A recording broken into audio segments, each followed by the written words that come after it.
Hey everybody, it's Jason with Parallel Reality coming back with you today with an article from the New York Post. It's dated September 4th and it's titled CBS News Staffers Apoplectic Over Bari Weiss's Apparent Imminent Arrival Are Threatening to Quit report. And all I have to say is, good, let them quit. They obviously are not doing their job as journalists, or as, I'm doing bunny ears right now, I know you can't see it, as journalists. If you don't know who Bari Weiss is, well, I guess we're going to go ahead and find out.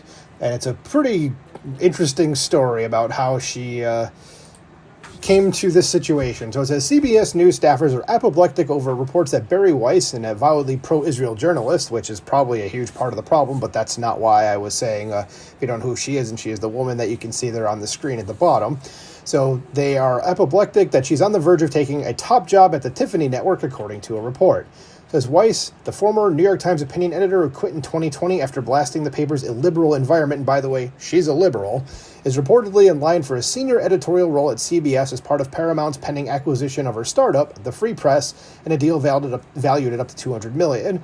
So, and I haven't read this article, so I'm just going to guess right now. It probably does go into what happened to why she quit at the New York Times, and it was kind of a big deal when it happened, that she basically, and she's like a center-left, I should say. She is more of a liberal, though, and, you know, judging by her name, Weiss, she's Jewish, and so obviously she's pro-Israel. I shouldn't say obviously, there's a lot of anti-Israel Jews out there, those traitors, but she is pro-Israel, but when she quit the New York Times, she started the Free Press, which I've done articles on my videos for before, and it became such a big deal that CBS might have decided, like, hey, we need somebody that has actual somebody that's actually good at their job and an actual journalist to get us back on track, because these people are not doing their job. So it says Paramount boss David Ellison, who sees control of the network in an $8 billion mega merger with Skydance, has declined to comment on the talks.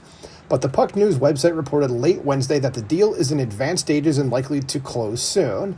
And it says down here, not happy at all. One person familiar with the mood inside CBS told Status News, this is now the first time I've ever hearing about Status News, adding that many journalists are bracing for impact. Well, again, if you guys would just, do your actual effing jobs, maybe this wouldn't happen. There's another insider warned that Weiss's arrival would set off a firestorm, particularly over coverage of Israel and Gaza, some saying employees would be apoplectic at the prospect of taking editorial direction from her. Well, again, if you guys weren't...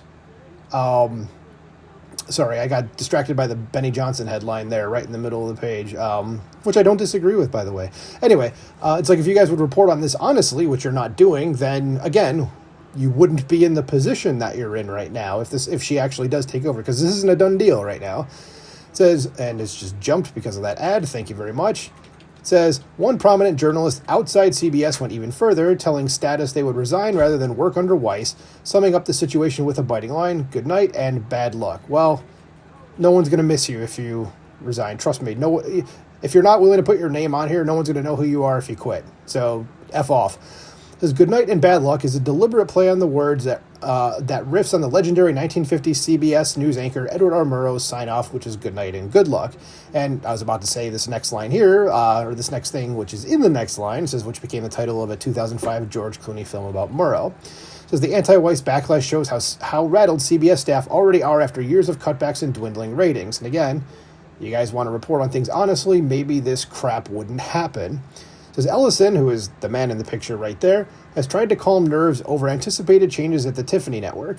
On his victory lap after clinching the Paramount Skydance deal last month, he said he did not want to politicize the company.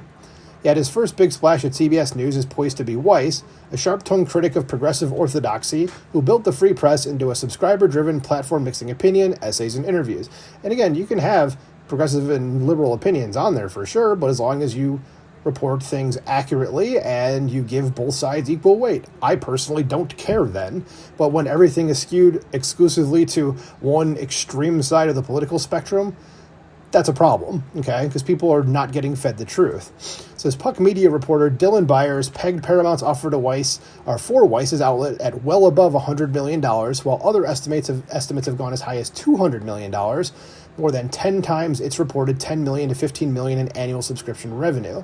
Well, good for her for building that, I mean, seriously. It says the Free Press launched in 2022 and quickly drew attention for high-profile contributors and Weiss's confrontation of voice on hot-button issues. She has hosted interviews with senators and celebrities, and her podcast called Honestly has booked Republican lawmakers, including Senator Ted Cruz, Republican of Texas. This Ellison, 41, inherited CBS News as a centerpiece of Paramount Global after regulators signed off on his merger. The FCC conditioned its approval on major concessions, including eliminating DEI mandates and installing an ombudsman to monitor bias. Those changes were already viewed inside CBS as a warning shot. There's one insider likened the ombudsman's office to a hall monitor, while some former anchors publicly fretted about the network's tradition of independent reporting. It says now Weiss's potential arrival has compounded those fears and revived questions about the fate of current network president Tom Sibrowski, who has not commented. I'm going to guess he's probably gone. Weiss has kept quiet publicly, and Paramount has refused to confirm the deal. But with talks described by Puck as on the 1-yard line, staffers are preparing for a new chapter.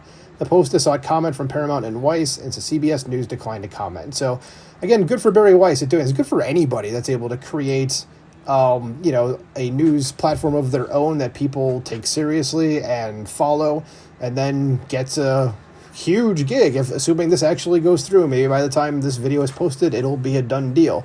And for all those people crying about it, well, again, maybe you should just do your damn job and this wouldn't happen. Anyway, let me know what you think about this in the comments below. Please like, share, and subscribe, and I will talk to you soon. Bye.